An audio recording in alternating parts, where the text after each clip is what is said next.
Welcome back to the Blue Door Pub Thunderdome for another Boo with Andy Carlson, Minnesota 87 Best Daily Podcast, a show about everything and nothing, absolutely nothing at all, coming at your ass 5 days a week. Sun Shotgun is going to be Matt Vensel of the Star Tribune. He's moving out. Yeah, he's got a couple of months and he's gone. He's leaving the Star Tribune, moving back east, closer to family and friends. And I as a parent of young kids, like you have no idea how luxurious it is to have grandparents around, and for them just to take care of some of the weekly babysitting and some of the weekend babysitting, let you get out for a date night. It's pretty amazing. Now, the wife and I and Muggsy, we obviously don't have that. We live quite a distance away from the wife's parents. But yeah, if you're parents of young kids and your parents or the in-laws are around all the time taking care of the kids, count your blessings. Because the world of childcare, it's scary. It is scary out there. But enough dwelling on that. We talked to Matt about a whole bunch of Viking stuff and also randomly some Penn State stuff. Yeah, I forgot that he was a Penn State alum. He covered the Ravens too, so he had proximity to both Jerry Sandusky's, which is kind of funny. That we'll get into. Something that's not funny but adds value, unlike one of the Jerry Sandusky's, is SodaStickCo.com. And you've seen in some of the social media posts, I've been wearing this awesome-ass skull snapback hat. It's black like my heart and matte also like my heart. And yeah, you can get it at the MinnesotaTrout.com, which is a branch of the Soda Stick Co.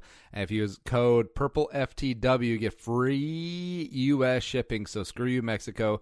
Screw you, Canucks. You pay full freight. But hit it up. Lots of great gear there. Some baseball-inspired apparel, some football-inspired apparel, and, of course, their sweet spot, hockey. I'm going to get them to do some basketball stuff, too. We'll figure something out. Something to do with Howl. I don't know. Yeah. SodaStickCo.com. Code PurpleFTW for free U.S. shipping. All right, let's get into Matt Vensel. And coming back into the Blue Door Pub Thunderdome, we got our man, Matt Vensel. Follow him on Twitter at Menzel. Menzel. Yeah. That's what I'm going to take that one. Is that available? Usually don't start the slurs until we're like 2 beers in, but Matt Vensel, all one word. Star Tribune for now.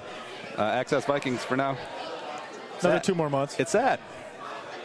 It's sad because we talked like 2 years ago, and you're like, we're all in on Minnesota. I'm like, all right, we got to beat Riley. Let's go stick around, as opposed to the revolving door that we had. But understandable. I just was craving acceptance from anyone at that point, so I just told you what you wanted to hear. I mean, that's fair. You came from the Ravens fan base, which is pretty accepting. Then you come to the Vikings fan base, which is Vikings Twitter is odd. Yeah, is that bit. fair? Yeah. I don't know. I mean, I understand it's really a statewide thing, all sports, but the defeatist fans, which is, probably a pretty big chunk, it's just hard to wrap my head around that. I mean, I totally understand it, but I don't know. I want something good to happen to you guys again, so everyone is upbeat and isn't all woe is me. But it's been when the Twins won at last, and that was in 92? 91, yeah. So 26 years. So. Yeah. And I think we're the second to last biggest drought with the 4 major sports. Yeah, after the Cubs got off the schneid, even though the White Sox kind of count there, but whatever.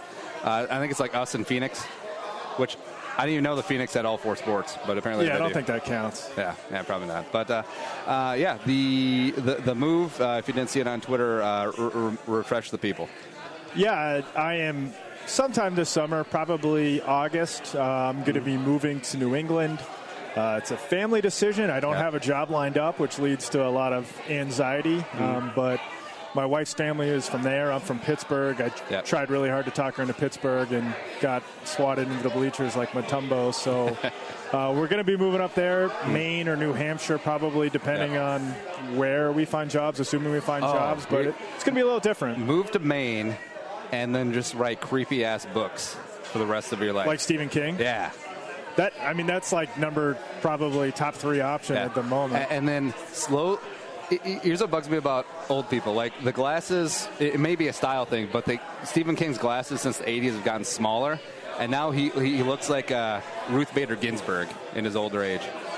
I don't do too much research on Stephen King, so I'm going to have to take a word for it. I just found out a week ago he's grew up in he was born in Portland, Maine, which I had no idea. That's where I got married. That's a fun fact for you too. Portland, Maine, great little city. We'll see if I live there.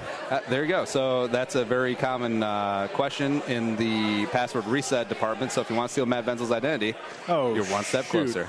All right. Do you want to know what my first dog's name was too? Yes.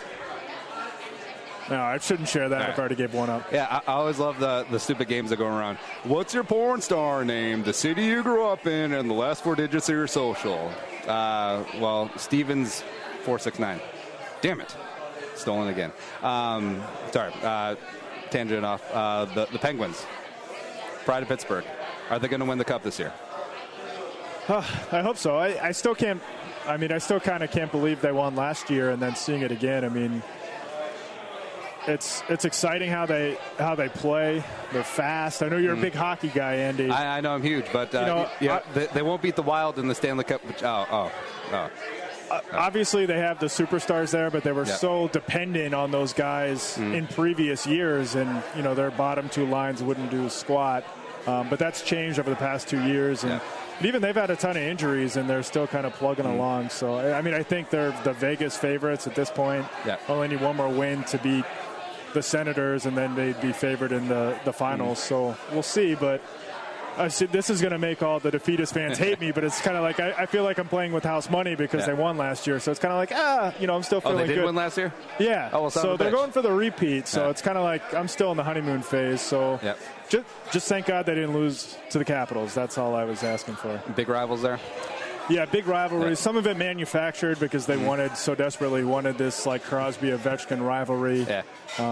Is it as manufactured as UConn and UCF's civil conflict? I think more so, yeah. Yeah. I still love that story. All right, because it's the UConn head coach, Bob, blah, blah, blah. He's the defense coordinator in Nebraska now. He's like, all right, I'm the coach of UConn. We got to find a rival in our jabroni American Conference that's not going to exist in 10 years, but we'll reshift. Yeah, UCF, that's a natural rival. So they did up like this big-ass trophy, and they didn't tell UCF. It was like, hey, we're rivals now. And then UCF won a couple years in a row and just left the trophy.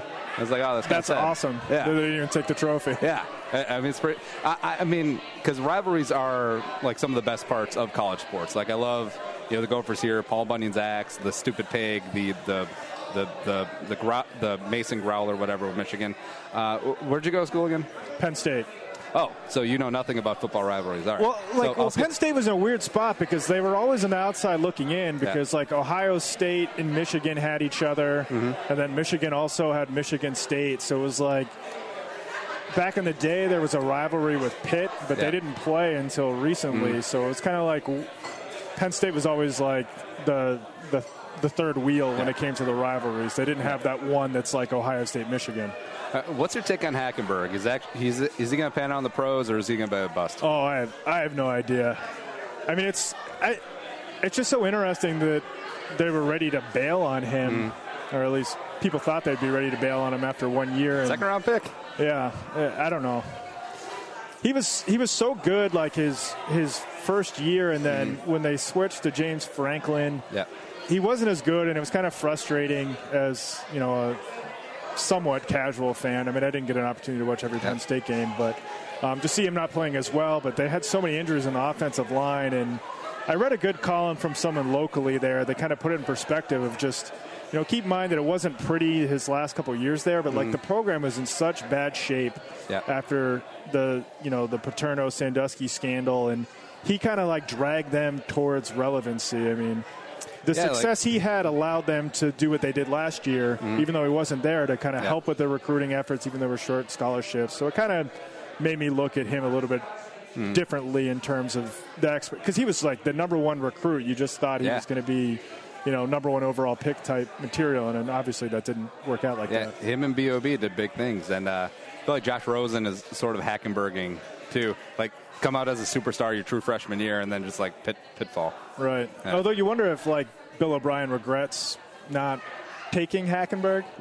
I mean, I think the Jets traded in front of them in the second round to get him, but they hitched their wagon to Osweiler, so obviously they weren't going to use a second round pick. But and that's a whole different conversation you can have about teams and how they treat the quarterback position. I mean, it's such an important position, but I don't know, why not load up on. I almost kind of like what the Eagles did before trading Sam Bradford. I mean, they had to eat the money in the trade, but it was kind of like, let's just get quarterback. I mean, they even brought in Chase Daniel, who they got rid of, but it was just compile assets, and then you see, the interesting trade with the Texans and the Browns too. So maybe teams are thinking a little bit differently about it, but it's such an important position. Why not just double up? See, that's my favorite trade of all time, that the Browns get the Texans second rounder and Osweiler as part of the deal. Because a couple years ago when the Bears were souring on Cutler, and there's still a lot of money left on his deal, there was talk about that where they would give up more draft picks in the deal plus give up Cutler just to get rid of him. I was like, man, I just wanted to see that one time. But, yeah, like you said about loading up on quarterbacks, I think it's smart, like what teams in New England do. They, even though they got the greatest quarterback of all time, in my opinion, they still spend second, third, fourth round picks like every year, 2-3 years on a Garoppolo, on a Hoyer, on a Mallet. Sometimes Jacoby it'll work Brissett, out. I think, was a third rounder. Yeah. Maybe fourth. Yeah, because Garoppolo was second, Brissett third, fourth, whatever. Right. And you never know when you're going to need him. Like last year was a freak thing with Brady's suspension, and then Garoppolo comes in, plays great, gets hurt, and then Jacoby Brissett comes in, wins a game, then he gets hurt. And you honestly can't have enough quarterbacks.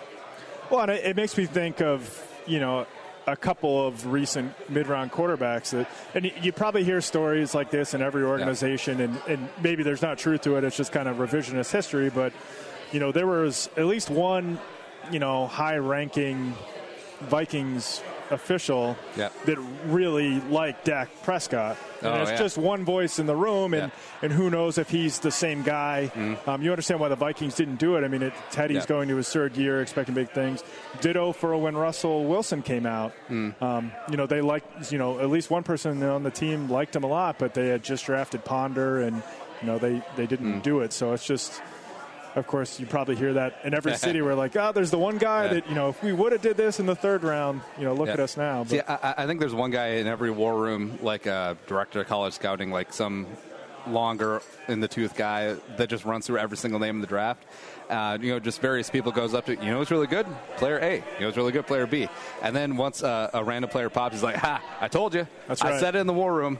I was standing on maybe not standing on the table, but whatever. Yeah. That's actually how every once in a while when I break news, which doesn't happen often, I just put like 6 tweets up and wait for one to be right and then delete the 5 other ones, and no one even knows. Yeah. So it's kind of the same concept. Yeah. Actually, they discovered the person did that predicted like the Indians-Cubs World Series. He made like 1,000 predictions, and then when it started getting whittled down, he started deleting them. I'm like, man, how much free time do you have? What was the end result for that person? I mean, did he get... Well, the tweet got retweeted a bunch. That's about it. Yeah, he didn't get like a 15 minutes of fame or... It's like, what is the point? Yeah.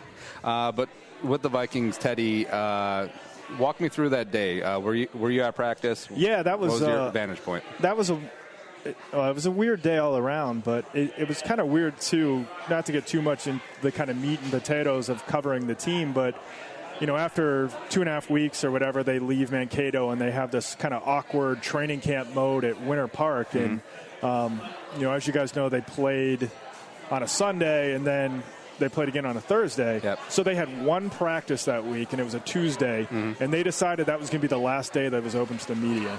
So if they decided to do that before the preseason game, like who knows how that story would have came out, what details anybody would have known. So randomly it was this day where we were all there. And, it's like the dog days of camp. And it was really early in practice. I mean, it was like 20 minutes in and just he goes down. And really, like, a lot of us didn't see it specifically happen. Like, I was jotting something in my notebook, and I looked up, and he was down. And Chip Scoggins, who was right next to me, saw what happened. And, it was just I'll never forget it. Like, players just knew immediately that it was bad, and they probably didn't think at the time, like, oh, this guy's career could be in jeopardy. It was just kind of like, this guy's probably out for the season, and there our Super Bowl hopes probably go. So, I mean, you see guys spiking helmets and, swearing and. Were people actually throwing up, or was that hyperbole? That I didn't see any of that. That sounded like it was hyperbole. Also, the part about like his legs swinging. Yeah. No doubt it was a gruesome injury that none of us could see from our vantage point. I'm Howard Eskin from Philadelphia. Teddy Bridgewater's leg was swinging. I'll give you 2 guesses who my source was. Yeah. So it was wild from that. And then I've never seen, it was 20 minutes into practice. Usually a guy gets hurt, they kind of just move him out of the way and keep going. Yeah. But, I think Zimmer knew the gravity of that injury, and also I think they quickly recognized how serious it was in terms of potentially losing his limb, that they just shut the practice down, kicked the players into the locker room, media out. And so it was really a surreal day. And, it's still kind of crazy to think looking back. I mean, it's only been, 9 months, something like that. But, I mean, so much has changed since then. But it was just, you feel for Teddy. You hope he can come back because he truly is like a super nice guy. I mean, he is as advertised. He's a big goofball. I was talking to someone one day, and he ran by me, grabbed my recorder and my notebook, and ran into the locker room, and which was 100 yards away. And I was just like, is he coming back with my thing? And he came back with a big smile. So I mean, he's a legit dude, and that's really impressive because you have a monster recorder like Sid. No, he'd put his back out. That's actually how he hurt his shoulder in the preseason. Is he picked up Sid's recorder? See, that'll do it. But Chip Scoggins saw it.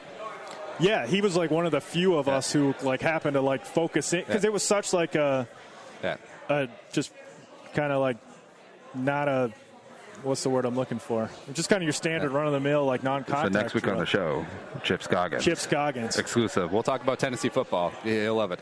I honestly, if there was video of it, I'm sure that there was. They film everything, but it might have been destroyed by now. But I would watch it just to know that there wasn't anything nefarious. There was no cover-up. I just want to know that sometimes God does really random, terrible things. Yeah, I mean, Chip saw it. He said it just his leg gave out. It was no one touched him, anything like that. It was just unfortunate. And players at other positions, more often than not, they don't come back from the injury he has, whatever it is. But we'll see if it's any different because of who he is. We'll see if it's any different because he plays quarterback. And you do wonder, even if he does get back, if he's going to be the same or if it's going to happen again, Over under 7.5 more starts for the Minnesota Vikings for Teddy Bridgewater career. Oh, I'm so bad at this game. Oh, yeah. Well, I brought your growler, too. We'll get to that in a sec.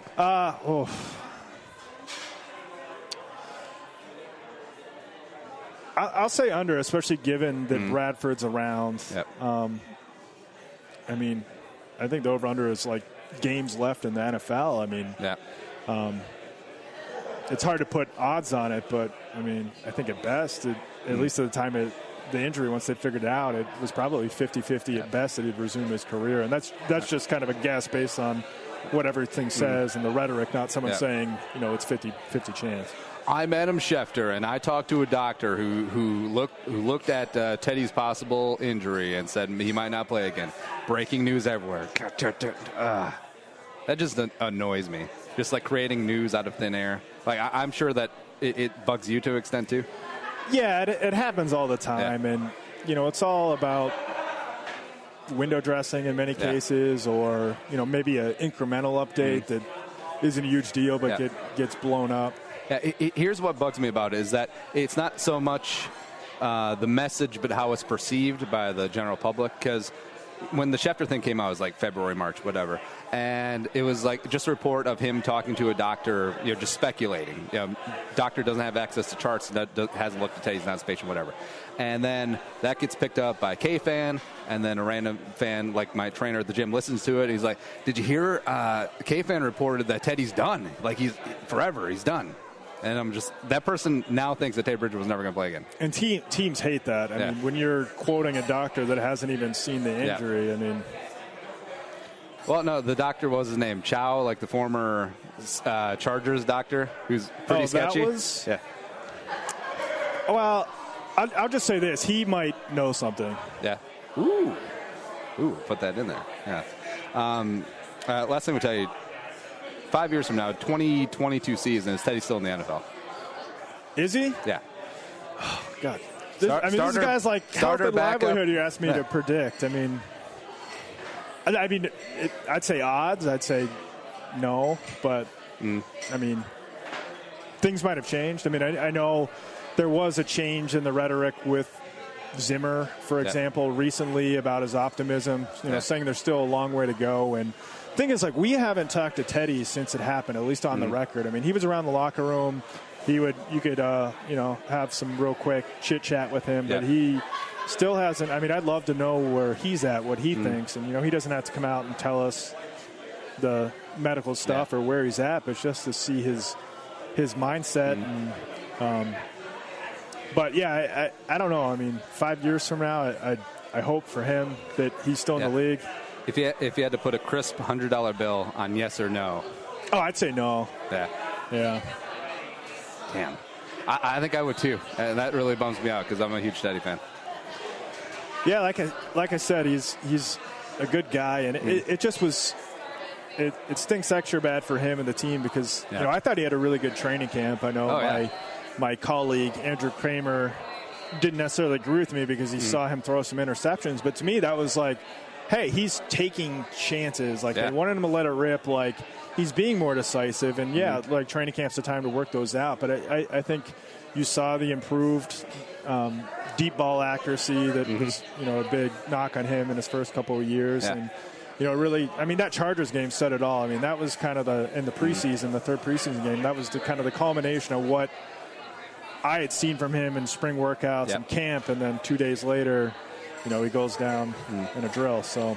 And, Teddy's so beloved by Zimmer and the team. I think it was really smart and tactical on Teddy's part not to be so visible last year when Sam Bradford was the starting quarterback, because if he was on the sidelines, if he was in the owner's box, if he was around all the practices, like all the media, as soon as Sam Bradford throws an incomplete pass or an interception, shot of Teddy on the sidelines. And I think he was aware of that. So I think it was really mature the way that he took a step back. It's like, Sam's the quarterback for now. I'll see you guys when I get right. Yeah, even like the Gallahorn before the game. Like I thought for sure at some point we would see him, like the Packers game. That, when they open the stadium, I'm like, they're going to bring out Teddy, and the place is going to come down. But I'm pretty sure that they approached him about potentially doing that. But as you said, I mean, he kind of wanted to just stay out of the way, which I think speaks a lot to him. And Sam Bradford had a career year last year, has been sort of like a bad penny. Just his time with the Rams, the Eagles, always just been passed around. Even like thinking back to him at Oklahoma, he was never like embraced as the guy. He's never like that breathing fire and brimstone, charismatic leader. But whatever, we've seen that. Well, I mean, you see in Baltimore with Joe Flacco that you don't necessarily have to have that. But if he's the guy long term, I actually think that Teddy can't stay on as the backup because of the love for him. Well, I just think it's just in general, like the team drafted him to be the face of the franchise, and it's hard to shift someone, especially when that person had such great success early, kind of into that role. And even with Ponder, I mean, it was clear once they got Teddy that it was like, this guy needs to go. And he could have been I mean, they carry three quarterbacks. He's certainly good enough to be. I mean, is he worse than Case Keenum? Case Keenum was 4-5 last year. I mean, it's at least a conversation, but to your point, like they can't kind of have that dynamic. And it will be interesting to see if Teddy does come back and is able to factor into the mix in 2017.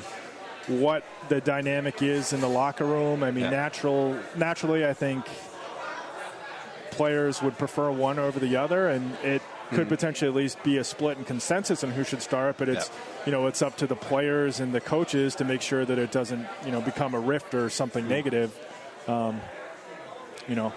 Obviously that's a great scenario if they have to worry about that with Teddy coming back and factoring in. What do you know about the tolling contract situation? Like, what's your interpretation? Everyone's is different. Yeah, we haven't heard, like, it was a big thing that people were digging into about when exactly it transitions over, and it sounds like it might be some potential gray area in the CBA. Well, from my understanding, just reading it black and white, it does seem to say like if it's 6 games, it tolls. But lots of smarter legal minds than I are saying that it's got to be the full year. And then also, 1-year deal, the guy goes on the PUP. How come that doesn't toll then? Because there's been like several instances where it's come up, never been enforced. It's a loophole that the teams always try and screw over the players because they signed a bad CBA in 2011. But this has never come up, and I don't think it's necessarily going to come up.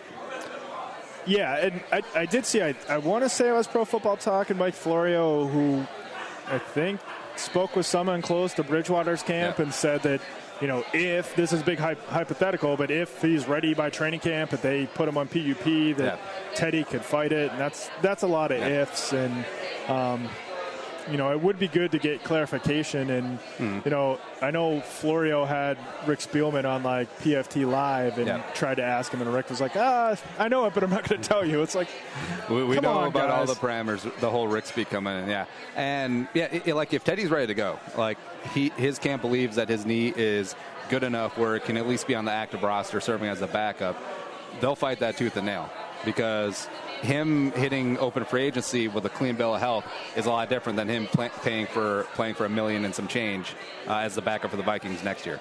Yeah, there's a lot of factors in play too. I mean, I'm sure him feeling that it's his team if he's ready to go and he's ready to get back and at least compete, have an open competition or whatever. Whether or not he could be playing for a couple $1 million the following year, and keeping him from getting to free agency, and then what you said about just being able to show that he's healthy. You could see a handful of reasons why, if there was some sort of dispute, his side would want to push forward through it. But I don't know. I find it hard to believe he's going to be ready for the start of training camp. Yeah. Last question on the quarterbacks. Can a team win a Super Bowl with Sam Bradford? Ultimately, I don't know. Probably. I mean, the argument is worst quarterbacks have won it. I think. Throwing Trent Dilfer out because everyone goes there. I mean, like you would need a. And people, I was kind of getting into it with a couple of people on Twitter, because Zimmer had the comment over the weekend about how, if they just score 21 points a game, they'll be fine. And it's kind of like, well, that'd be 22nd in the league. And, people say, well, that's usually good enough. But, I mean, you have to have a historically great kind of defense to be able to just make up for such a bad offense. So people can point to those Ravens or, the Broncos. When they were carrying Peyton Manning around that weekend at Bernie's. So they would have to improve the supporting cast around him, and I think he's very much good enough that you could be a contender. And just depending on how good the supporting cast is whether or not he can do it. But I know from his vantage point, just talking to him for a big profile I did on him before right after they traded for him, I mean, he's just looking for stability, and he has not had that. I mean, when he was at the Rams, he had a bunch of different coordinators. He had the injuries.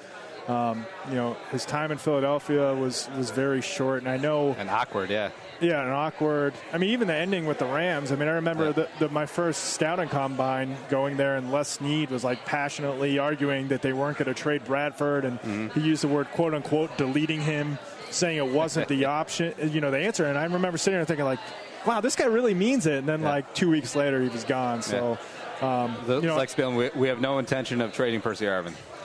And, as far as, Sam, I mean, he felt betrayed, I'm sure. And, so I know he's just looking for stability, to be able to in the same place with hopefully the same coordinator just for like 2 or 3 years, just so he can really feel like he knows an offense and settle in. And, I even think you saw a little bit last year. I mean, the fact that he was able to come in and do what he did that first game in Green Bay, and then have the season he had where, it was a lot of the quick throws out of necessity, but I thought, under a lot of duress, he played really well. So I don't know where I'm going with this. I kind of got off the rails, but I do think that he's a guy that if you just let him be in the same place, he certainly can be above average quarterback, and he probably was last year. I don't know if he can be quote hashtag elite, but the franchise guy, he can be pretty good. And I certainly think you can win a division and get in the playoffs, and then from there all bets are off. Case in point, Joe Flacco. And Flacco's playoff run still just boggles my mind. I'll say this about Joe: he does play a lot better in when the chips are on the table. Is that the right cliche here? In the playoffs, I should just say. I mean, not even that Super Bowl run, but, that game against the Patriots a couple years ago where they had a 2-touchdown lead a couple times, ended up losing like 42-35 or something like that. I mean, he played really well and then, threw one up for grabs and ended up costing him. But, after his first like 2 or 3 years in the NFL where they kind of carried him to playoff wins, he got to the point where he would elevate his play in the playoffs. But, just in the regular season for what he's making, it's just it's the inconsistency drives those fans and probably the coaches and players that are nuts too. Who would you rather grab a beer with, Joe Flacco or Sam Bradford? Probably Joe. Yeah. I like Sam. Like, he's nice. I feel like Joe could get wild, though. Well, Joe, it took him a while to kind of show himself in press conferences, literally 6 or 7 years, to kind of let his personality come out. But, he's not some boring buttoned-up guy. Yeah. And Sam's, super polite. I talked to him a little bit. He was a big hockey fan. He played Pee-wee hockey in Oklahoma, and his favorite player was former Canucks great Pavel Bure, which I know you know well. Yeah. Actually, I do know him, Canucks, and I remember he wore the half visor. Yeah. He was my second favorite player growing up. The Russian Rocket? Yep, the Russian Rocket, bam. So talking to Sam about that, he's certainly a nice guy, but he seems a little buttoned up. I don't know. I don't know if he would totally be himself around a media member, but I feel like Joe would just be like, I don't care. Let's have a beer and let's shoot the breeze. Man, I feel like Flacco could get a little nuts. He'd be like, this beer is good, but how about some shots? I'll tell you about the time I was in the movie 28 Days Later, because he looks like Cillian Murphy. He did go to Delaware. They throw down a little bit there. All right, so last question about Bradford. Do you think at his parents' house in Oklahoma that the toilet paper is just 5s, or do you think they go with the 10s? Since he was the last number 1 pick before the rookie wage scale, and he's made about $115 million in his career. And he's only 29. He's going to make more. Probably 10s, I would think. Yeah. Upgrade to the Hamiltons. Just kind of speaking with his parents, not to go all Chris Thomason on you, but I talked to his parents for the profile, and his mom would put on the goalie gear and let him shoot at him. So I think if the mom's willing to do that, she's probably willing to get top-notch toilet paper and other toiletries for her kids. Move over, Charmin. We got the U.S. Treasury. We got Hamilton's going on. All right, so we got to talk about the bet that you just paid off on. Now, where's the growler from? Northbound, which is a little bit away from. It was close to my house, so you got the nearest. Now the bet is when we were at training camp, we were talking about Treadwell. I'm like, I don't think this guy's got it. And Vensel was very bullish on him. And so we bet over under 8.5 starts for Mr. Laquan Jerome Treadwell. I thought you said 8.5 receiving yards. And see, that would be a dumb bet. But in hindsight, I found out that it was. We could have gone 8.5 receptions, and that would have been really embarrassing. Let me just say that I thought Treadwell was going to be good, but a lot of it had to do with his opportunity as well. I mean, he filled such a glaring need at split end, which was a big position under Norv. And, what was the alternative? Charles Johnson, who I never understood the infatuation with him. I mean, he had a solid 5-game run. But his workout videos were so amazing. I guess. So I thought the opportunity just meant there's no way he couldn't come in. And I felt very confident about that bet. And he started one game, I think. Yeah, one game, one catch, receiver. 15 yards. Yeah, and I will say that I think the second biggest loser in Teddy's injury, obviously besides him, was Charles Johnson, because I think him and Teddy had a rapport. They were good to go. Him and Sam never got on the same page. Then Theon started taking up the snaps, and he's in Carolina now. Yeah, I don't know. I just don't think Charles is very good. I hope he doesn't listen. I don't think he was a bad player. But he overachieved for a 7th rounder. Yeah, I mean, especially a guy who overcame some knee injuries and stuff. But I don't know. I didn't think he was anything. He also overcame the Kramer hair. That's true. Yeah. I thought you meant Andrew Kramer for a second. It took me a second to process it. Yeah. Now, so with Treadwell, year 2, I feel like as a kid who came out as one of the top high school recruits, Ole Miss, SEC, Jack and Fools down there, overcoming the huge tibia injury. Oh, by the way, I've had bad dreams the past month of we have some wood stairs in our house. I'm like, I'm going to trip on those in my flip-flops, and I'm going to treadwell, like one of my tibias, I think it's called, and like the bone's going to stick out. It's going to be terrible. That's what I get as karma for talking all this ish about treadwell. But he's another year removed from the injury, and I think him, for the first time in his career, getting punched in the mouth and being told you're not good enough to play, I hope he internalizes that. He seems like a mature kid. I think he will. And then just comes out and just busts ass year two.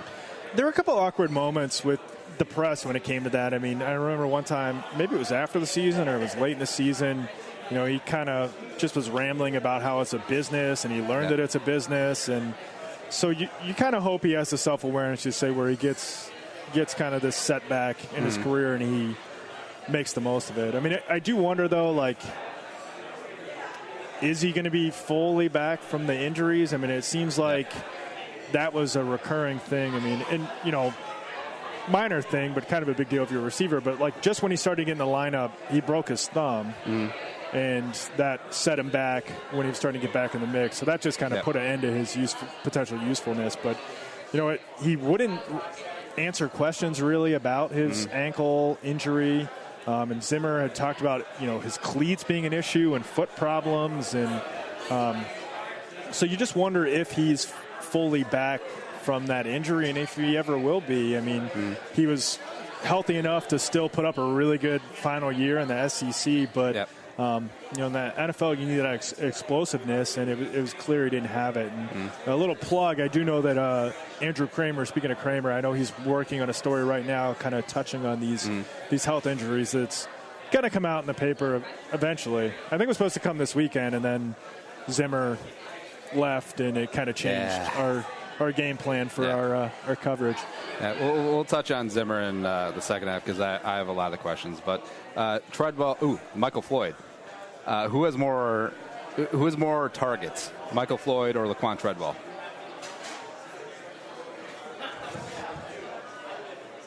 Wow, that's a good one. Yeah.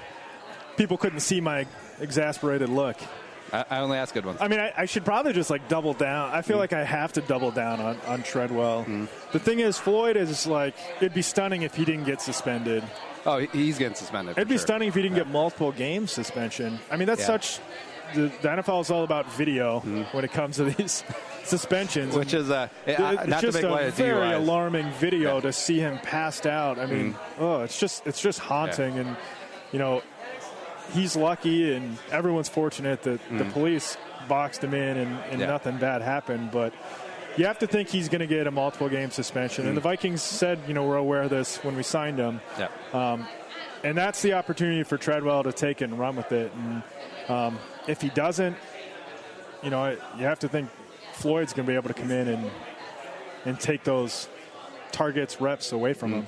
So if you had to bet. I'm going to double down on Treadwell, but I don't feel good about it. Yeah. Do you want to do another growler bet? I mean, I'll be halfway across the country, and there's no way in hell I'm mailing it to you, but I'll say I will. You don't want to pay $70 for shipping on a $20 growler? Can't I just, like, have someone – I could probably pay somebody. Have Randball proxy it. One of the deal sites are where they what do they call – you're just going to send me a Groupon? A Groupon, but where they go and bring you the food. Oh, like DoorDash, Postmates? Postmates, yeah. There you go. See, I'm really hoping that Treadwell steps up on the outside because it really frees up my dream of Diggs spending the majority of his time in the slot, because I think he would be uncoverable at that spot. Yeah, I mean, and I do think, I think all four of those guys, including Thielen, will be the top four. I mean, it's hard to imagine these rookies getting into the mix. I don't think fans should probably be too optimistic about Moritz Boehringer becoming a breakout star in his second year. Who knows about Frichte? And then Jarius Wright. I mean, I still don't understand why he was phased out of the offense last year when it seemed to be, especially in the second half when they went all quick hitters, it seemed to be such a great fit for Jarius. But you wonder if he's going to be on this team. I mean, they'd have to eat some dead money, but he doesn't really contribute much on special teams. So you wonder how he's going to factor in. So, I mean, it's certainly if you had to pick the top four, when Floyd gets back, it would be Diggs, Thielen, Floyd, and Treadwell. Who's going to be the fifth wideout? They could carry 6 depending on who does well in special teams. I mean, I'm intrigued by Rodney Adams. Super nice kid. I did a profile on him off of the rookie minicamp. And, he seems to be one of the front runners to be kickoff returner. So that's at least going to get him, in the 46 that's active on game day. And then Stacey Coles, who knows? I mean, some of the knocks on him was, from the draft nicks was that he didn't really care about football as much as he should. But he's an interesting player, a slot guy too, with some speed. So we'll see if either one of those two guys, they got to make the team first. But here's my whole thing. I feel like maybe 18% of the league actually loves football. The rest of them are in it for the paycheck. You just got to do a good job of hiding it. Yeah. I mean, like, the guys who love football, you can tell, like the Everson Griffins would play for $10 and a ham sandwich per game. But guys like Matt Khalil doesn't even hide that, hey, I'm in this for the money, and then I'm going to go off and do my own things. I'm going to start businesses, and I'm going to do whatever. Was there a concerted effort by the Vikings to keep Khalil before going onto the open market, or was interest tepid? Well, they made a big offer to him. I mean, he admitted as much that it was between the two of those teams, and I don't think anybody has reported what the exact money is, but you wonder if the Vikings might even offered a better deal or the same deal, and he ultimately decided to go. And I don't know, it makes sense. I mean, I know he has ties to the area. I'm pretty sure his wife is from St. Paul, so he very much could have stuck around, but. You just think for him, a change of scenery, to use that cliche, would probably be good for him. Oh, good to go. Thank you. Speaking of cliches, we just got some deliciousness came out of the kitchen here at Blue Door, so we'll take a little break. We'll be back with more of Vensel here at the Blue Door Pub.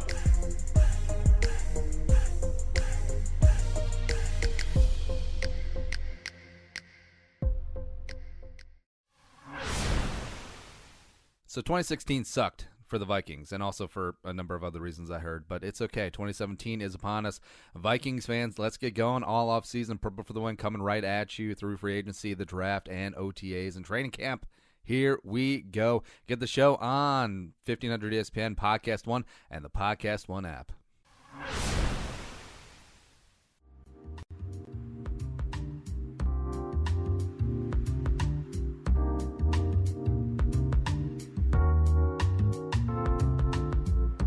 Back into the Blue Door Pub Thunderdome, and 3 Twin Cities locations. You know what to do. St. Paul, Longfellow, University on Como right here. Matt, what did you have? I had the bacon blue sea. How was it? It was amazing. On a scale of 1 to 6, how was it?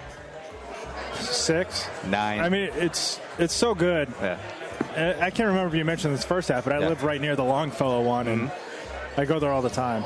They're not paying us to say all this. Well, they're paying you to say this, maybe, but. Well, yeah. And I was so jealous when I saw you got sponsored by the Blue Door, because when Michael Rain and I started our podcast at Star Tribune, I'm like, we should, because we both live like within 3 blocks of each other near that location. I was like, we need to get hooked up. Yeah. And alas, we did not get hooked up. Have you seen the movie about McDonald's yet, the founder?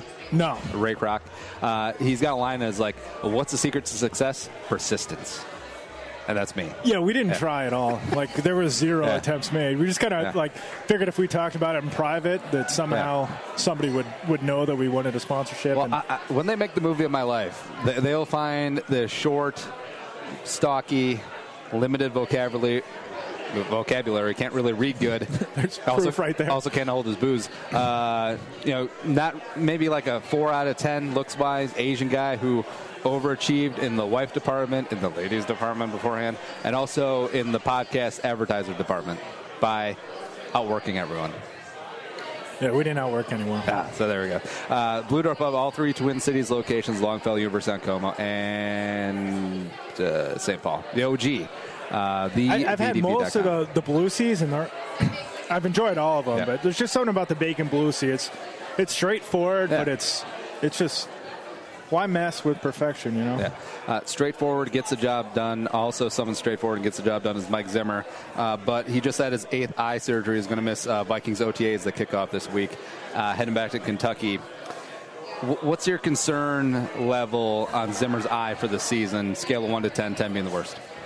For the season, I don't know. You just worry about his long-term health. Yeah. I don't know if it's going to give out during the season, but it's 8 and counting now, and you could kind of tell. I wasn't at his football camp, but they had the video on Vikings.com. But when the reporters there were asking him about, do you think this is it? It's like we've asked him that like 8 times now, and he kind of gave just like a bewildered shrug where, in the past he's made a lot of jokes about it, but it's kind of like you can kind of tell from that shrug where it was like, is this going to be it? And it sounded like today when he talked to K-Fan that he sounded a lot more upbeat. Yeah. He said the news was pretty good, but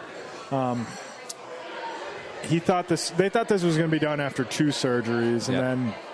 At the combine, he was at 4, and he was like, I'm going to have 1 more and then cataract surgery, and that'll be done. And then, we found out, 2 weeks ago, it's like Rick Spielman went on and said, he's had 7 surgeries, and it's just is there anything else we need to know about here? So you worry about it, especially because, he's got to grind through. And even his doctors told him, as he said, you need to just take it easy and focus on your eye. And then, 2 minutes later, he's talking about how the coaching staff is going to send him cut-ups of practice, and he's going to provide feedback. And it's you wonder if he admitted to pushing back. You wonder if this is his decision, or finally the Vikings and Rick Spielman or whoever just said, dude, go away for a while. Because I don't know. I know that people have been kind of suggesting, hey, don't forget about your health. But you wonder if they just were like, dude, just get lost for a few weeks. It's OTAs. We don't need you. The story is it all started when he scratched his eye against the Bears, but then they exasperated. You had the detached retina. Well, he learned yeah. about the torn. Yeah, it was a torn retina at the time. Yeah. That he scratched his eye and then we got checked out and they're like, yeah, by the way, you have a torn retina. I don't think the scratch caused it, but it alerted him to it. And he was talking today about how the pressure became so great that they were worried about glaucoma, and they basically had to reverse course of this whole thing about oil and oxygen. And I try to make it sound like I know what I'm talking about, but I really have no idea. But glaucoma, he could get a medical marijuana card. Someone on Twitter suggested he should do that, which I don't. He's not going to listen to this, but it might not be too bad for me if he mellowed out a little bit. So you just worry about his health, and it was interesting at the combine. He said it's a high likelihood that he's going to experience similar issues in his other eye. So you feel for him. It's his life. If I'm not going to tell him what his priorities should be, but you just hope that he doesn't lose his vision in one eye or 2 eyes. Because I know he turns 61 next month, but he's still, knock on wood, has a couple decades left to keep on being a curmudgeon. Here's my thing: obviously, football coaching is his passion. It's his life's work. It's what he's dedicated his entire life to. But that vision, the right eye, not going to get any better. And even he's admitted that the left eye could possibly go at any time. At some point, the 100-hour work weeks have to play a factor in the deterioration of the eye health. And, he's got his son on the staff. He's got 2 beautiful daughters. One's getting married this summer. And eventually, he's got to decide it's either going to be coaching or the rest of his life. Because I'm not going to lie. If I'm in his spot, and I can't make the decision for him, but I would love to see my grandkids, literally see my grandkids. And these coaches are just, most of them are just wired a certain way. It's just, you appreciate and respect their dedication to it, but it's just wow.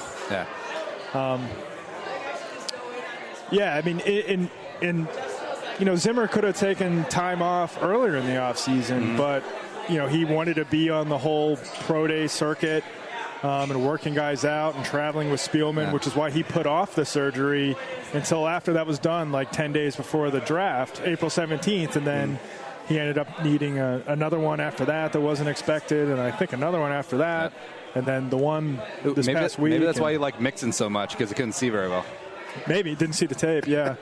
So you just wonder if he would have taken the time, you wonder if maybe he should have taken the time early in the offseason and taken the rest. But here we are. So he's going to be away. I'm sure he's at least shooting to be back for that mini camp next month, which is probably 4 weeks away or so. but does he really need to be there for OTAs? I mean, I know Yeah. we make a big deal about these things, and they're important to build a team, but he has a capable coaching staff of getting them through it under his direction. I mean, even the Cowboys game last year,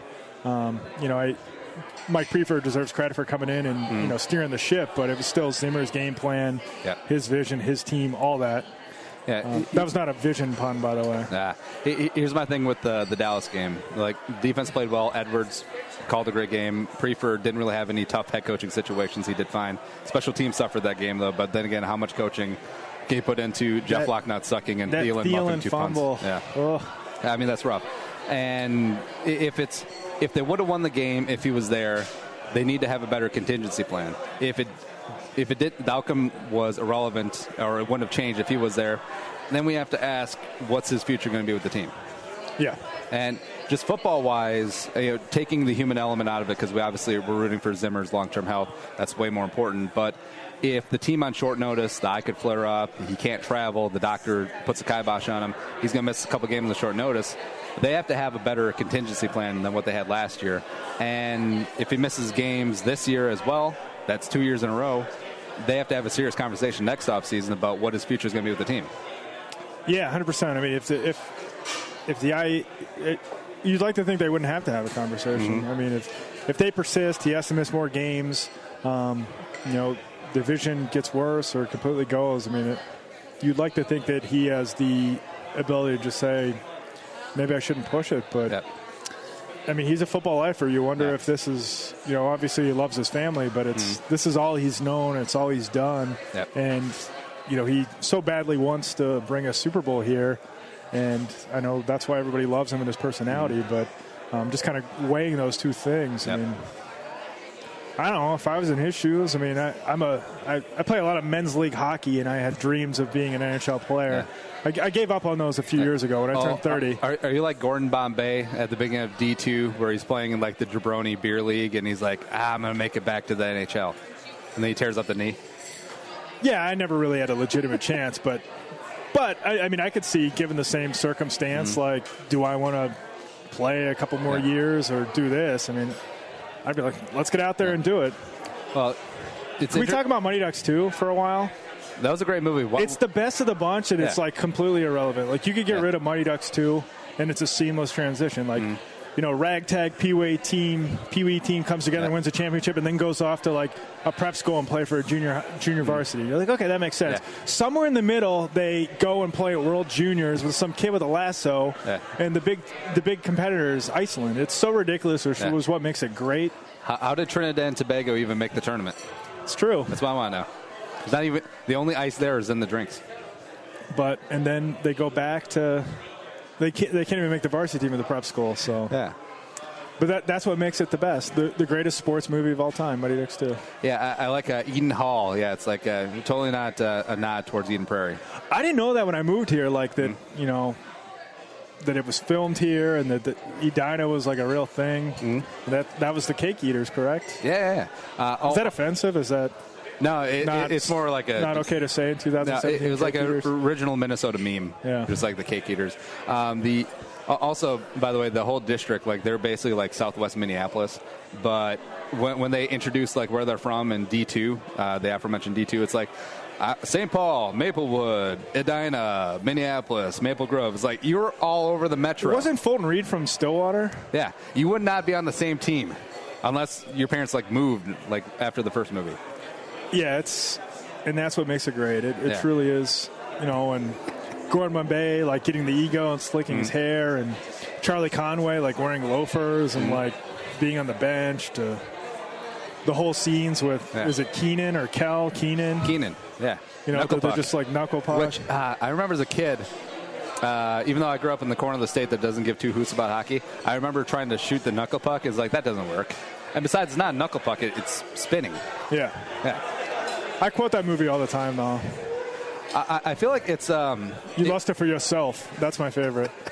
It's a good line of demarcation between 40... It's like 40 and 30. Like that's the wheelhouse for it. Like everyone outside doesn't get it. It's sort of like Goonies in that fashion.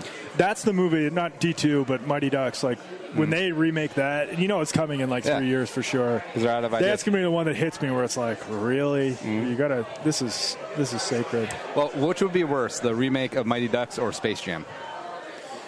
I wasn't a big Space Jam. Like Mighty Ducks is near and dear to my heart, so it'll be. Well, as the hockey hard. guy, yeah. Who will play Emilio Estevez's role? Who will be Gordon Bombay? I don't know. Maybe Emilio Estevez again. He needs work.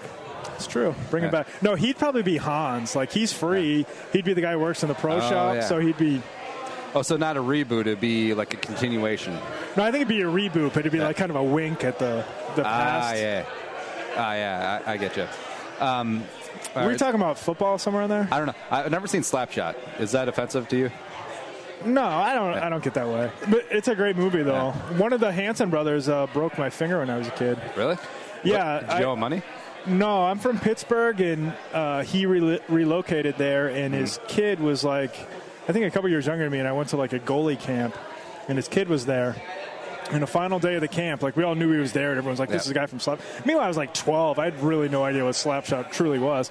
But the final day, he came out for drills in like the full outfit, the glasses, the foil, and it was cool. And he was taking one-timers, and he ripped one. And I had like this small Cooper glove, which is basically like an oven mitt. And it I caught the puck, and it hit me right in the top of my finger, and it swelled up. So I'll forever have that story. I bet you goalie camp smelled really good. No, it did not. No. It's an acquired smell. Have you seen the movie Goon? No. People have recommended it to me, but that's what the Sean William Scott, the Pride of St. Paul. He's from St. Paul? Yeah, he's from here. Oh, wow. Yeah, hashtag one of us. Honestly, that's a hilarious movie. Like, I'm not a huge hockey fan, but it's amazing. And everyone I've talked to, that played junior hockey, is like, yeah, that's pretty much it. Yeah, the goalie's on Percocet, and he steals Percocet. That's about it. Yeah. Youngblood is another good one too. Oh. Although it had an inappropriate scene for a high school gathering. We had a spaghetti dinner before our first game in which Youngblood, and I think some parents were disturbed by one of the scenes with a young lady involved. That happens. All right, so how old is your oldest? My son is 20 months. Okay. Year and a half. Yeah. That's like the same age as my daughter. And we've been debating is at what age do we start not really being conscious of what's playing on TV? Because now I'll watch rated R movies and HBO stuff in front of her because she won't remember it, but eventually we'll have to wean that off and have to be all Daniel Tiger. Daniel Tiger is the worst. Really? It just depresses me. It's he's so moody and sensitive and upbeat, and it's just he's got to sing about how he's sad all the time. It's come on, let's pick up the action here. Paw Patrol's where it's at. Well, have you seen Caillou? No. We watched one episode. It's the worst. Probably because it's Canadian. Yeah. All right, so give me your top 3 kids shows. Well, we're pretty limited because my son has really just in the past 2 or 3 months gotten to the point where he's aware of the TV. So because my wife's with our newborn, I'm responsible for getting up with him at 6 a.m. every day. So I get a cup of coffee. He gets a bottle of milk. We watch Curious George. Oh, yeah. Which I think is probably the best of the ones we view. Paw Patrol. We watch Sesame Street, which is kind of hit or miss. Yeah. Cat in the Hat. I don't know. I don't really have 3. I have a top 2. It's Paw Patrol and Curious George, but not in that order. On Netflix, there's a show called Puff and Rock, which is a bunch of Scottish animals on an island for some reason. I don't understand what's going on. I'm sure it's really popular with stoners, but the daughter seems to like it. Do you think she's a stoner? I don't know. Once she's of age, I feel like everyone's going to be smoking anyway, so it's whatever. It's true. Yeah. It's Sunday sales or legal marijuana in Minnesota. I bet my life on medical marijuana, and I was wrong. I still can't wrap my head around the Sunday sales thing. It's I've been here for 3+ years, and it's Sunday roll around. I'm we need beer. And I'm can't get beer. Yeah. Well, you're from Pennsylvania, so that's everything state run. They have some goofy laws there, but like bottle shops where you can only bring out like a 12-pack or a 6-pack. And I remember we used to have them in college where we'd have to like send one person in to basically walk out with 2 6-packs at a time, like 4 times, and then someone would stand guard to make sure someone didn't steal the beer when you set it outside, and then carry them back if you were going to have a party. Yeah, because we lived in Iowa for a couple of years, and it's YOLO down. Like, they sell beer in the freaking Hallmark Gold Crown stores.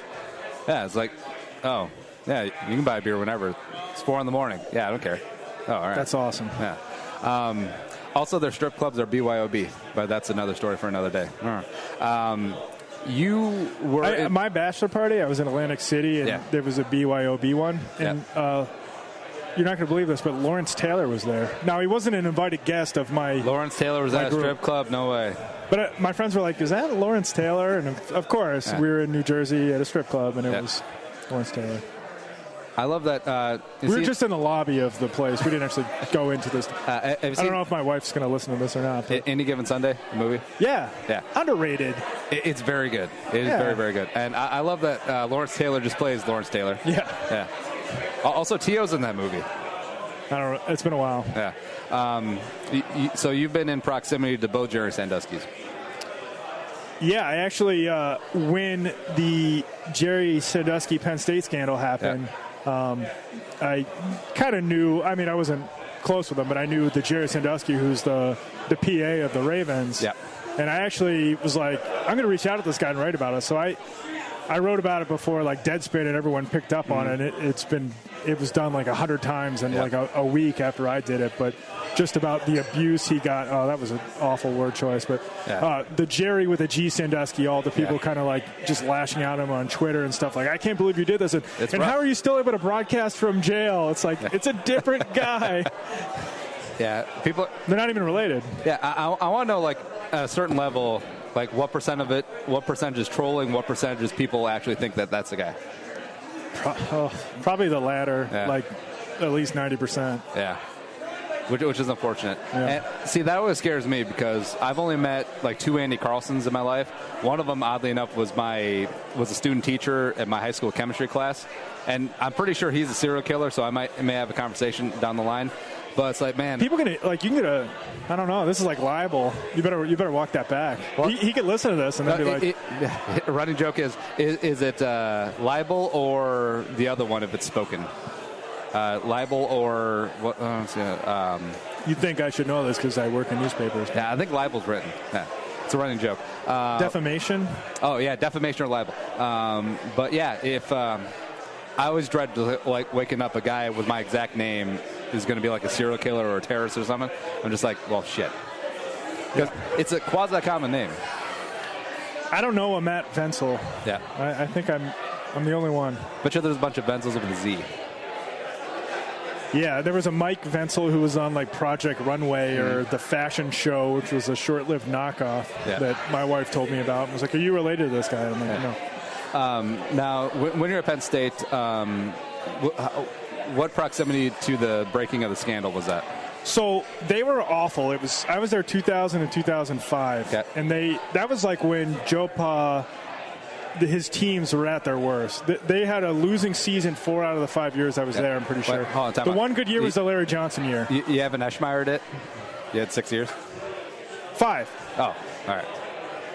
But it was great. Best 5 years of my life. Oh, definitely. I was a super senior as well. So then I went to grad school, so I got another 2 more years out of the college experience. But so they were really bad then, and that was at the point where like people were ready to say, this guy's lost it. It's time to move Joe on. was continually getting fired. So that's when some of it happened, or at least the cover-up stage, where I'm pretty sure. But they were bad, and people wanted an excuse to get rid of them. So if that would have came out then, we were like, okay, well, this is all we need. And they ended up, he kind of had a late career resurgence where, I remember like 2006, they won the most boring Orange Bowl ever, where it went like 3 overtimes and the kickers were like 1 for 6 on field goals. So I was there kind of in the middle of the timeline, but when they were at their worst and probably had, when he was most vulnerable in terms of getting the axe.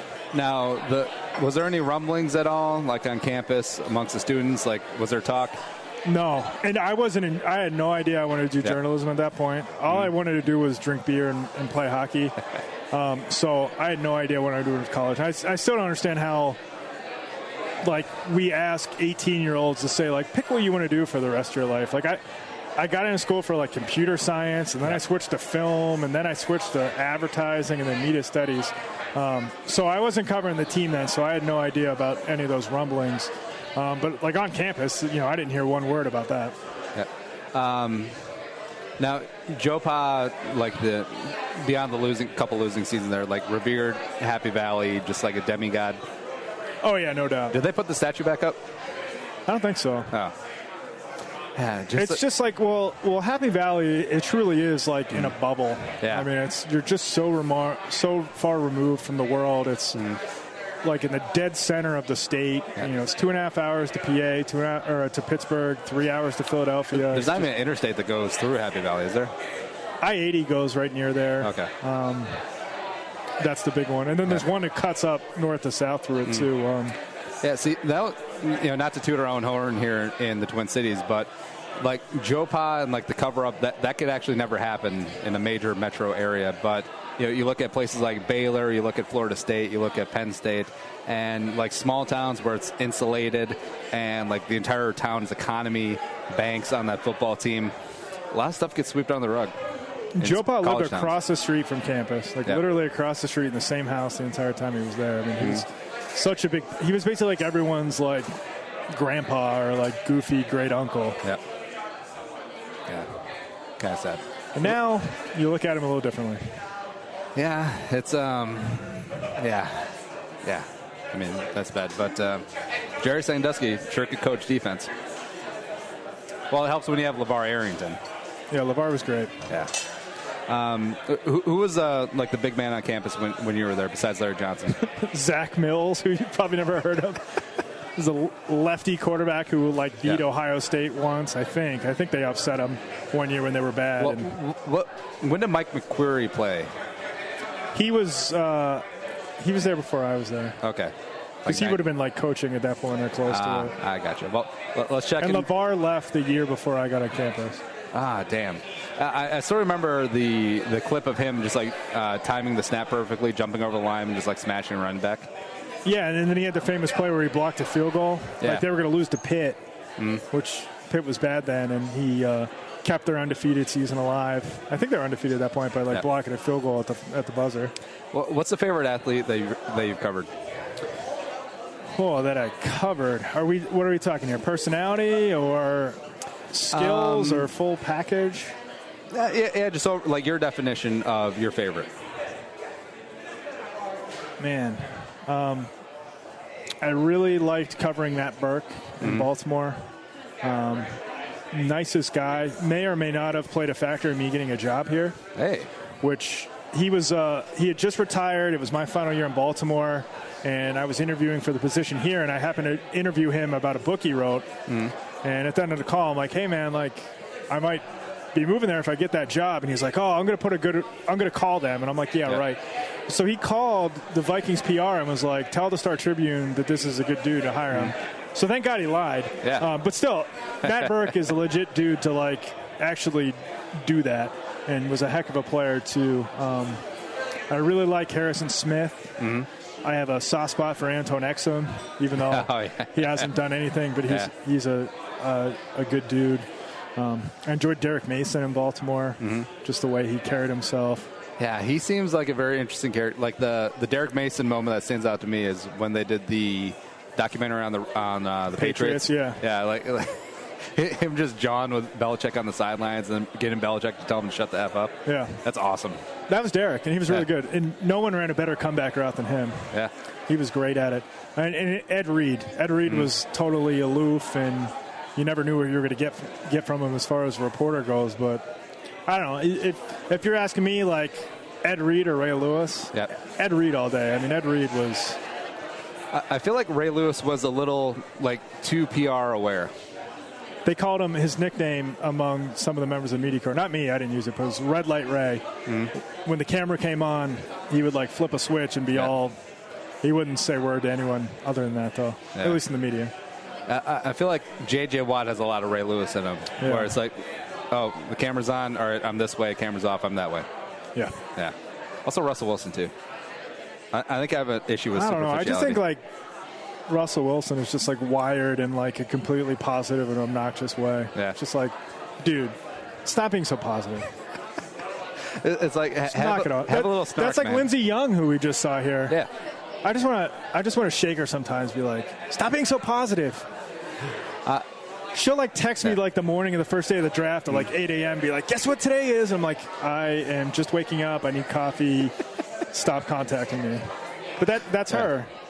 I feel like we need people in the world to balance people like you and I out. Probably, yeah. Yeah. What's your favorite story that you've done here? Oh, man. Probably the story I did on Eric Kendricks last year about his dad. When they were growing up, he was addicted to crack cocaine and actually took him and his brother, the linebacker for the Eagles, one day when they went to go score, which, Eric understandably didn't want to talk about, but his dad, that was the most emotional phone interview I've ever done. Yep. I mean, I had to go get I just sat down on the couch and just wow, that was on phone. Damn. It was heavy, yeah. But he he had to stop and because he broke down a few times because he felt such embarrassment and regret. But they were able to, once Eric got into high school, to reconnect. And I think it said us a lot about Eric that he was willing to forgive his dad and to try to move forward. And they've able to kind of rekindle their relationship. So I really like that story. That was a good one.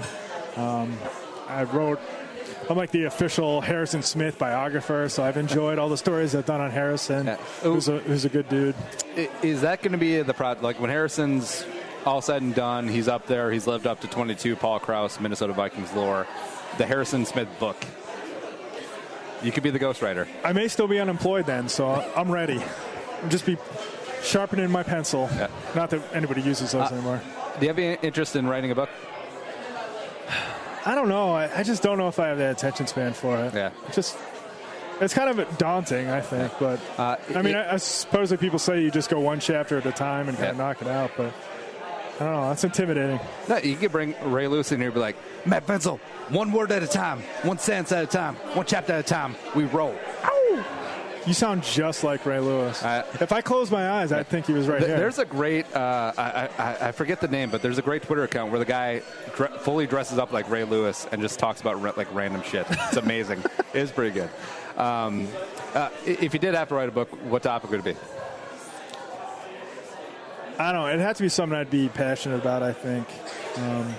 Mary Lemieux's mullet. Oh, sorry. Well, Lemieux's a story in itself. Yammer Yager's mullet. I mean, Lemieux had Hodgkin's lymphoma and resumed his career, like debilitating back injuries. And then after his career, he saved the Penguins from leaving town by putting together an investment group. So I could definitely, he's been written about before, but that'd be a fun one. Give me, besides Ramball. The story of the 2016 Vikings might be a good one when we look back on everything that happened and people are willing to be a little bit more candid about what happened down with, say, Norv Turner. Yeah, I still haven't processed, everything that went down. It's like everything happened too much. There's, too much stuff that went on. Yeah, I'll recount the season and everything that happened and I'll forget about, Norv getting fired, which, just says everything about the season. It's like, oh, yeah, or not fired, resigned. Quote, unquote. Resigned. And it's my understanding it was Norv's decision that he wasn't forced out. I'm sure he saw the way things were trending with them bringing in Shermer and Sperano and Shermer getting so much influence and the offense having to evolve with no offensive tackles to speak of. And I just wish I could report what I heard. But it's like an Office Space when Milton got moved to the basement. That was Norv. He was like, I'm just going to quit. He eventually burnt the building down. There you go. Besides Ramball, who are you going to miss most at the Strip? Chip Scoggins is, it's like he's not from Minnesota, but people talk about Minnesota nice, but everyone's so nice. Like Joe Christensen, who covers the Gophers, couldn't be nicer. Chip's great.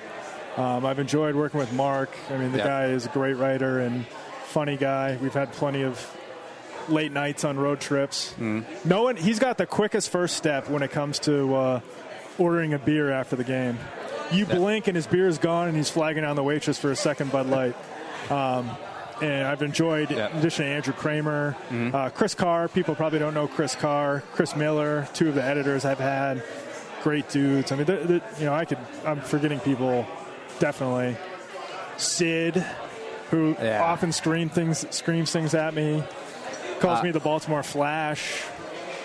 Which is not even a thing. Well, he calls people like, it's where you're from, like Mr. Baltimore. And then one time it was Baltimore Flash. Baltimore Flash sounds like a person who runs around exposing themselves. Well, that's where he got it from. But I just was like, how did you know that? And it just shows how well connected he is. That he knew that Smooth story. segue. Give me your best Sid story. That I can share where it doesn't make him look bad? Even the one that makes it look. Because Sid's like bulletproof legendary at this point. I'll say this. I mean, Sid is 97. The fact that he was at like the Twins doubleheader the other day. I mean, I'll be dead at that age, and if not, I'll be 20 years retired, I hope. And it says everything about it. He comes out and goes through this, and he's not always the most lucid with it. But I remember when I started, people were kind of like, because I was like, I didn't really know who Sid was, and I read Royce's book on him and got an understanding. And people are like, he's old, like he gets some stuff every once in a while, but like don't really pay much attention to him. And Sid kept saying in 2014 they really like this linebacker Anthony Barr, which was like, what is this guy talking about? Like everyone says he's a 3-4 outside linebacker, and sure enough, I'd only been there for a month, but people are like, don't worry too much about what he says. And sure enough, with their top 10 pick, they draft a guy that no one else really projected to them, and I was like, this guy still knows a little bit here and there. Yeah, maybe he's got a thing or two. He gets more Viking scoops than I do still. I mean, that's not saying. I think you have more Viking scoops than I do, but. Is it frustrating, like in the Twitter age? Because I feel like everyone has, like, even me, like I'm a stupid fan asshole, and I have sources. You're not stupid. Yeah. That's a great. No, I'm gonna give you nuts for that. That was a good one. But as journalists, is it frustrating that like every person with like 9 followers on Twitter has sources? Yeah, I mean, you see Twitter rumors, and you depending on who it's coming from, it gets on your radar, and you might check into it. But if you chased every Twitter rumor that wasn't from like a reporter, you'd drive yourself nuts. Ground Zero was the homeless at U.S. Bank Stadium on like the coldest night in Minnesota. Yeah, I mean that's a perfect example of people just making stuff up, and for whatever reason they did that. But I mean you kind of pay attention depending on where it's coming from and what kind of tractions it's getting, and you might reach out to someone and be like, hey, sorry to bother you with this, but is there anything to this? Just want to make sure. That's what happens. When someone out east asks, what's the best and worst part of Minnesota, what are you going to tell them? Worst part is it's halfway across the country. I mean, I do love it here. I mean, if this place was closer to family, I wouldn't be leaving. I mean, it's the nicest, cleanest, safest city. So many nice people here. I love hockey. I play hockey 2-3 times a week. You can't drive 6 minutes without running into the side of a hockey rink. Yep.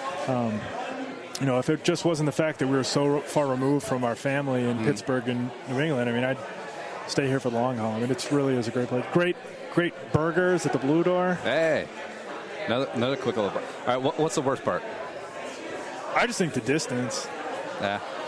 I mean, I do think, like, when I got here, people said that people are so loyal to their existing friends and people they grew up with that it's kind of hard, where people are nice. Yep. It's hard to get into, like, the inner circle. I've kind of seen a little bit of that. I mean, I've made a lot of people that I'm friends with, but, there has been a ton of people where I'm like, man, this is a friend for life, Yep. Handful of them. You, Randall. Yeah.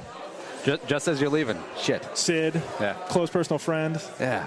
Sid's going to outlive me. I have an odd feeling. Sid's a Highlander. The only way you can get rid of him is you have to decapitate him. Oh, no. Sid's the... Disclaimer, don't decapitate Sid. Because it can be pretty easy. No, Sid is Tom Hanks from The Green Mile.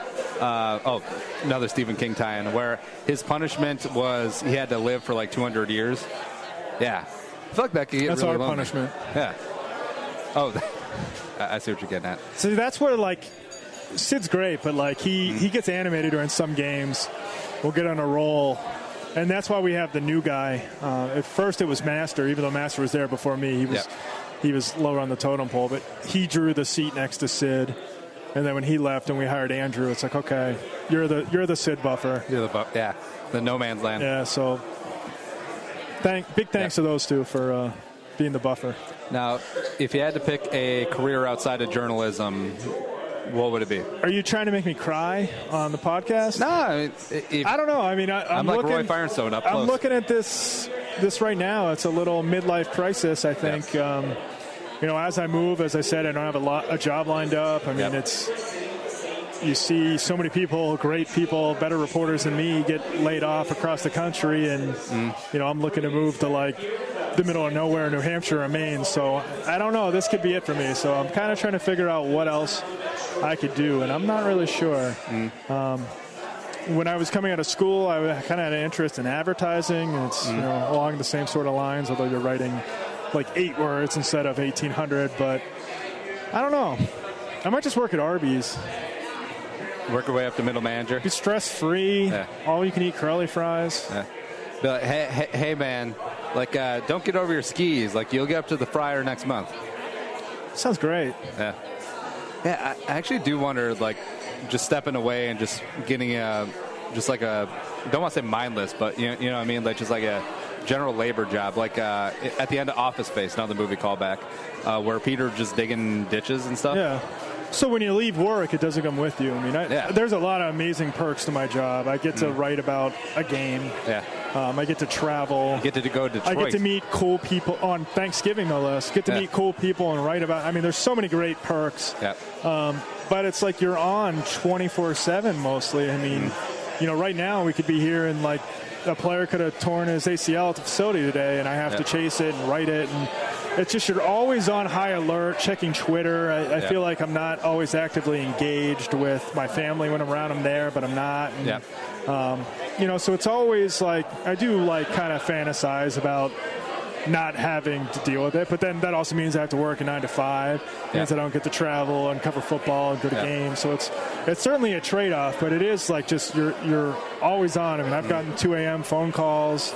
I need you to write this. I stayed up till 2 in the morning waiting for #Murray watch the end a month ago. God, yeah. For Latavius Murray, who's going to be a useful player for him, and it was like 2 a.m. We're holding the presses for this, so. That aspect of it is you do think, oh man, it'd be great just to like at 5 or 6 p.m. I'll worry about this at 8 a.m. Yeah, crack a beer, go hang out with the kids, play with the kids, hang out with the family. Yeah,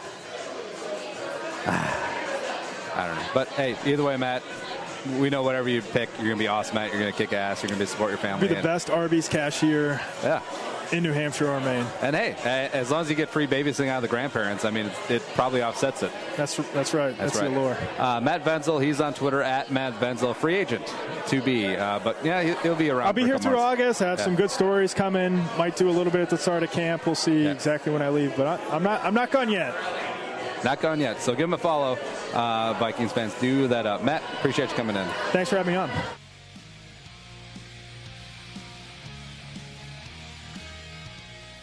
And really, really good stuff there from Matt. And it's sad. I always pick bad times to really get to know someone. So Matt's moving on just as I finally have him on the show again in person, and the romance is gone. I know. But the thing is, I really respect writers. I always respect people who do things that I cannot do. Like I don't have the patience, the interest, frankly, the skill to sit down and write like a 2,000 word article about something. That's not really my skill set. That's what I'm very weak at. So I admire people who can write. I admire people who can fly trapeze. I admire people who can fly planes, because I can't do any of those 3 things. And those are the only 3 things I can't do. So just putting that out there. And Matt was a great writer, pros pro. And, he will be missed. Like, he's got some big shoes to fill. Yeah, and I also I really appreciate the sentiment. I got a few emails and DMs of saying, hey, you should apply for the Star Tribune Vikings beat writer job. And I was like, no, A, I'm not a writer. B, not qualified, and C, I would not want it even if I was, because the whole, the reason that we started doing this, because I'm a fan of sports, and it's cool being in proximity to the people around it, the sports media, the players, the team, the coaches, the etc. But every single day, the grind of just going to practice and practice and practice and having to pull a story out of out of something, it's tough. I understand that it is very tough, and respect the hell out of anyone who actually does it long term. And yeah, just not me. But Matt Vensel, love him.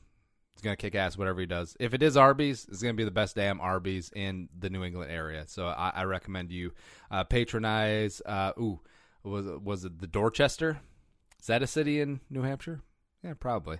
Hit it up. Also hit up our Amazon, bullshow.co/Amazon. Take you right to the homepage through our link. Here's what you do. You bookmark it, and every time you browse, you buy, you do anything on Amazon, hit that bookmark, use our link, and we'll get a little taste, and we'll keep on keeping on here. And it's great for two reasons. One, it's something you already do, shopping on Amazon. Everyone does it. And number two, it costs you nothing. It doesn't cost you anything extra at all to support us through our link, bullshow.co/Amazon. Hit it up. Show's available on iTunes, Stitcher, Radio. And, check out our, not this YouTube channel. We put our shows up here. We're not cranking out content, but Purple for the Wins YouTube channel. We're cranking out daily-ish Vikings content there. Some pretty good stuff. And also, this is on Tuesday. So Tuesday evening, the second episode of Andy Drinks Beer is coming out. Yeah, we did Castle Dangers Castle Cream Ale. Yeah, that's episode 2. Hit it up, subscribe, do that whole thing, and yeah, check me out in video form. I dare you. Yeah. If you enjoy the show, tell a friend, spread the word, add to the Jerome Homie Army, and thanks producer Allie for making me not sound so stupid today. But for Matt Vensel, I'm Andy Carlson saying annyeong, sayonara, and bye-bye. We'll talk to you tomorrow.